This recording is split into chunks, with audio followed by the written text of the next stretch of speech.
Number 5. Seducing Drake Palma. Wattpad readers got crazy over this. Paano ba naman binuhay ang isang Drake Palma sa adaptation? At si Rabin pa ang gumanap. Sabi nga nila, sila Rabin at si Angela destined sa role na to dahil may natural chemistry sila. Number 4. The Rain in the España. The first university series. Kaya naman sinuportuhan ito ng todo-todo ng mga Wattpad readers. Sobra din tuwa ng mga readers ng sila Marco at Heaven ang bumida because they are so fit sa characters. At tama sila na they will nail it. Number 3. Chasing in the Wild. One of the best adaptation ayon sa mga readers.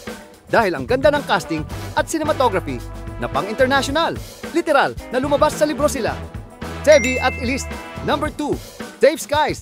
Archer. Another university series na isa sa mga pinaka-fave ng mga readers dahil sa solid at nakakaiyak na plot. Kaya nga sabi ng mga netizen, lalo sila iiyak dahil ginawa nito ng adaptation na para bang mauubos luha nila. Number 1, ang Mutya ng Section E.